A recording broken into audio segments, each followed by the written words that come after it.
नमस्कार, आदाब, सत श्री अकाल। Myself Ahmad sir, education @Ahmad sir. आपको पता है क्या बात हो रही है?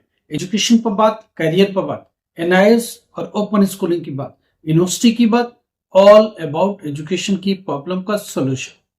सबसे बड़ी बात कि आज पेपर स्टार्ट हो रहा है, एनआईएस का पहला पेपर है। ठीक है, आज पहले पेपर सब लोग देने जा रहे हैं। मेरी एक ही सलाह है, आप पेपर दो, कोशिश करके सारे क्वेश्चन करो। अगर नहीं होता तो कोई भी क्वेश्चन छोड़ के नहीं आना, पहले जो आता है वो करो। उसके बाद जो इसमें थोड़ा बहुत गुंजाइश है उसको करो। उसके बाद जो बिल्कुल नहीं आता उसको भी बना के लिख के जरूर आओ, क्योंकि एक दो नंबर कहीं गुंजाइश है, रास्ता निकालने की जरूरत पड़ी, पास करने की नौबत आई, तो ये जो एक्स्ट्रा क्वेश्चंस है ये आपकी मदद करेंगे, इतना मैं बोल सकता हूं। अगर कोई एक ऐसा क्वेश्चन है जिसमें डायग्राम बनाना है, ग्राफ्स बनाने हैं, कुछ टॉपिक लिखने हैं, कुछ एक्सप्लेनेशन देने हैं, आपको ग्राफ आता बनाओ, डायग्राम आता बनाओ। अगर आपको उससे रिलेटेड आता तो बनाओ। एंड में जब जो जिस क्वेश्चन पर बिल्कुल आपको कमांड ना हो, कोशिश जरूर करना। कहीं एक नंबर से फेल हो रहे हो, टीचर ढूंढे कि एक नंबर कहां मिले, तो ये एडिशनल क्वेश्चन जो आप करोगे इसका फायदा आपको मिल सकता है। रही बात अगर आप पेपर देने जा रहे हो, पेपर कैसा होगा, आने के बाद मेरे व्हाट्सएप नंबर पर आप मुझे बताओ, अपने पेपर भेजो, अपने क्वेश्चन का आंसर भेजो, हम लोग देखेंगे और आपकी बात बताएंगे कि आपने कितना सही किया, पास होने की कितनी गुंजाइश है, ये सारी बात करेंगे। कुछ प्रॉब्लम अगर है तो क्या सोल्यूशन हो सकता है, ये सारी बात करेंगे। देखो हम लोग क्या बोल के आ रहे, आप पेपर देने जा रहे हो जाओ, जो भी सब्जेक्ट का पेपर दे रहे हो दो। अर्ली चाइल्डहुड एजुकेशन का पेपर है, कुछ भी प्रॉब्लम है, जितना अच्छे से आता है वो सबसे पहले अटेम्प्ट करो। उसकी बाद जिसमें थोड़ी बहुत आती है उसके बाद उसको अटेम्प्ट करो। अगर उसकी बाद जो बच जाता है, जिनमें लगता है कि कोई गुंजाइश नहीं है, फिर भी उससे बना के करो। कोई भी क्वेश्चन छोड़ के नहीं आना, पास होने का सबसे बड़ा मंत्र है। आने के बाद आप मेरे साथ अपने पेपर शेयर करो, अपने क्वेश्चन शेयर करो। अगर आंसर अलग से लिख रखा तो उससे भी शेयर करो। हम लोग अपनी टीम से चेक करवा लेंगे, अपनी फैकल्टी से चेक करवा लेंगे कितना सही है कितना गलत है, पास होने की कितनी गुंजाइश है, ये सारी बात कर लेंगे। अगर उसके बावजूद भी कुछ लगता है हमारी तरफ से मदद चाहिए तो हम लोग देने को तैयार है। आप पेपर देने जाओ। पहली बात, पेपर कब होगा? 2:30 बजे का पेपर है, 2 बजे एंट्री हो जाएगी। 2 से पहले 1:30 बजे के आसपास, 1:30 के आसपास आप जरूर पहुंचने की कोशिश करो। 1:30 तक स्कूल जो सेंटर है उसके बाहर पहुंच जाओ। एग्जामिनेशन सेंटर क्या लेके जाना? हॉल टिकट लेके जाना, आई कार्ड लेके जाना है, आई कार्ड, हॉल टिकट, और तीसरा आधार कार्ड ओरिजिनल। ये तीनों चीज मैंडेटरी, पेन पेंसिल स्टेशन नहीं चाहिए, वो तो लेके जाओ। कोई भी कुछ भी अलाउ नहीं है। इवन भी जो पीछे बैक में आपका पेपर होता है, गत्ता जिसको बोलते हो, आप लेके जाते हो, कार्डबोर्ड, बोर्ड, एग्जामिनेशन बोर्ड जिसको बोलते हो, वो अलाउड नहीं है। इलेक्ट्रॉनिक गैजेट अलाउड नहीं है, मोबाइल बिल्कुल अलाउड नहीं है। स्टूडेंट ये पूछ रहा कि हम लोग एज ए बच्चे जा रहे बाहर, हम पेरेंट के टच में हैं विद मोबाइल। अभी मोबाइल लोकेशन लगा के जा रहे, मोबाइल का क्या करें? अगर किसी गाड़ी के में जा रहे हो तो गाड़ी में छोड़ के जाओ। बाहर कोई पेरेंट या किसी का जानकार है तो छोड़ के जाओ। आपका फ्रेंड बाहर वेट कर रहा, फ्रेंड का फ्रेंड वेट कर रहा, उसको मोबाइल हैंड ओवर करके जाना, नहीं तो बाहर सेंटर के बाहर आपको कूड़े में रखना पड़ेगा, अपने बैग में डाल के छोड़ना पड़ेगा। गायब हो गया तो स्कूल की जिम्मेदारी नहीं है। तो एक बात क्लियर है, आधार कार्ड लेके जाना ओरिजिनल दिखाने के लिए, वो आपकी आईडी होगी। दूसरी बात, एनआईएस का आई कार्ड भी प्रिंट आउट लेना, कलर लेना, तभी चलेगा, नहीं तो दिक्कत में आ जाओगे। हॉल टिकट वो भी कलर निकालना, कलर प्रिंट आउट निकाल के लेके जाना। तीसरा हॉल टिकट हो गया, आई कार्ड हो गया, तीसरा आधार कार्ड हो गया। 3 डॉक्यूमेंट्स मैंडेटरी है जो लेके जाना है। पेन पेंसिल लेके जाना है। अपने डेट सुनिश्चित कर लेना, कौन से डेट पर कौन सा एग्जाम वो देख लेना। 1:30 तक एट एनी हाउ स्कूल के बाहर पहुंचो। 2 बजे से एंट्री चालू होगी, कंफर्टेबली एंटर करो। 2:15 के आसपास आपको क्वेश्चन पेपर दे देंगे, आप उसे रीड करो। 2:30 बजे उसे ओपन करेंगे, 2:30 पर आप ओपन करिए। जितना क्वेश्चन पहले आता है, अच्छे से आता है, 100% कमांड है, वही क्वेश्चन पहले करो। उसके बाद अगर नहीं होता है तो जो क्वेश्चन थोड़ा बहुत आता है उसको करो।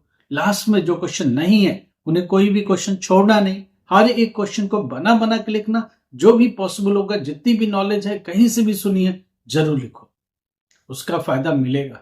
अगर एक नंबर से फेल हो रहे हो टीचर चाहता है आपको पास करना, कैसे करेगा, कहाँ से मार्क्स लाएगा? तो इन्हीं क्वेश्चनों से उठाएगा, आधे आधे नंबर उठा उठा के उसमें डाल के पास कर देगा। मेरी बात समझो। टीचर भी सोचता है कि 1 नंबर से क्यों फेल करना।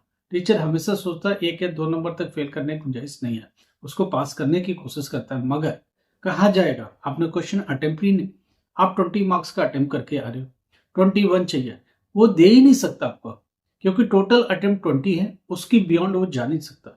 इसलिए अटेम्प्ट करना बहुत जरूरी है, जितना पॉसिबल हो सकता है वो करो। इसके आगे के पेपरों में देखेंगे, और भी किसी पेपर में इंपॉर्टेंट क्वेश्चन देने की जरूरत आई तो देखेंगे। अभी हम लोग बहुत बिजी हैं।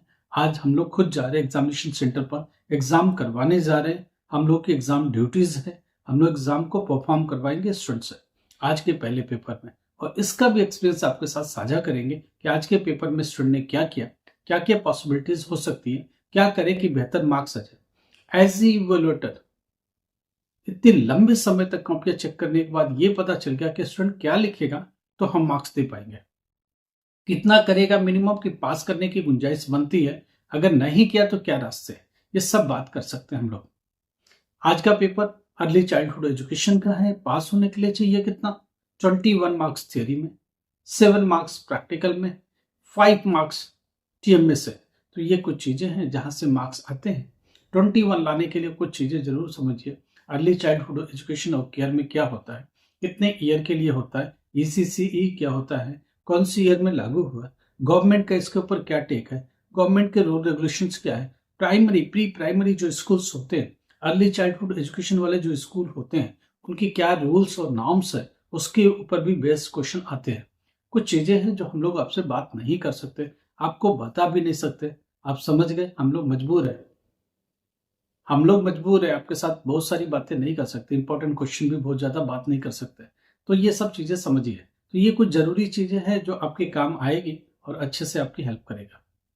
अच्छे से करके आइए, और जो भी है आने के बाद हमारे व्हाट्सएप पर जाए, मेरे पर्सनल व्हाट्सएप पर जाइए, आप डाल दीजिए इस नंबर पर, जो नंबर ऊपर है उस व्हाट्सएप पर अपने क्वेश्चन पेपर भी डाल सकते हैं, आंसर्स भी डाल सकते हैं, आप अपनी क्वेरी भी डाल सकते हैं, कितना किया कैसे किया पूछ भी सकते हैं। हम लोग इसको जवाब 100% देंगे जैसे ही टाइम मिलता है।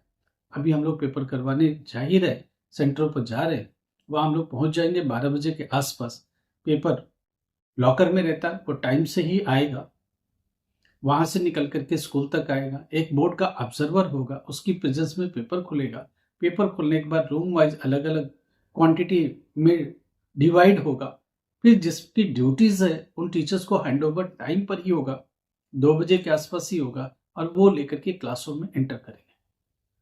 या फिर जब वो ड्यूटी कर रहे होंगे तो उन्हें डिस्ट्रीब्यूशन के लिए थर्ड टीचर को लगाया जाएगा, जो उसको डिस्ट्रीब्यूट करेगा और आप तक वो पहुंचेगा। इस बार मामला थोड़ा सख्त रहने वाला है, बोर्ड की तैयारी इसी तरह की सख्ती की है। बाकी जो आज पहला पेपर है जैसा भी रहेगा, हम लोग भी बात करेंगे और आपकी भी बात सुनेंगे, और कुछ न कुछ बेहतर रास्ता के बारे में भी बात करें। आप लगातार 10th में फेल हो रहे हो, 12th में फेल हो रहे हो, ग्रेजुएशन में फेल हो रहे हो, पढ़ाई बीच में छोड़ दी, क्या करें? हम लोगों से बात करो।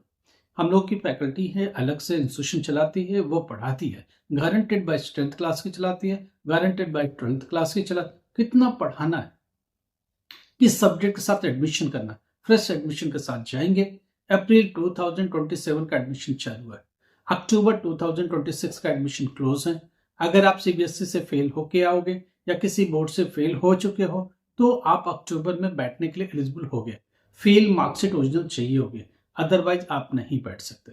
कुछ क्राइटेरिया जिनको फुलफिल करना पड़ता है, कुछ क्राइटेरिया जिनको लेके आगे चलना ही पड़ता है, उसके बिना एडमिशन पॉसिबल नहीं होता।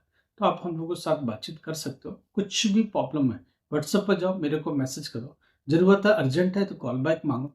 गुड़गांव में अगर रहते हो तो आप आके मिल सकते हो, दिल्ली एनसीआर में रहते हो तो आके मिल सकते हो, पर्सनली 1-to-1 बात कर सकते हैं आपके करियर के बारे में, आपकी काउंसलिंग के बारे में, जो भी मदद हम लोगों से हो सकती है जरूर करेंगे। गुड़गांव वाले स्टूडेंट एडमिशन लेने से पहले एक बार मुझे जरूर कॉल कर लो, क्या पता हम लोग सही गाइड कर पाए, कौन से सब्जेक्ट कैसे, कौन सा सेंटर कैसे लेना चाहिए, सब बात कर पाएंगे। फ्यूचर में हम हमारी सजेशन भी आपके साथ ऐड होती रहेगी और हम लोग की सर्विसेज भी आपको मिल सकती है। आप गुड़गांव के कोई भी स्टूडेंट अभी एडमिशन ले रहा, एक बार मुझे जरूर कॉल कर लेना। 10th क्लास में, 12th क्लास में, ग्रेजुएशन में हम लोग आपको मदद करने को तैयार है। आके मिल सकते हो, 1 to 1 सामने बात कर सकते हो। लाइक करो, सब्सक्राइब करो, शेयर करो। Thank you so much.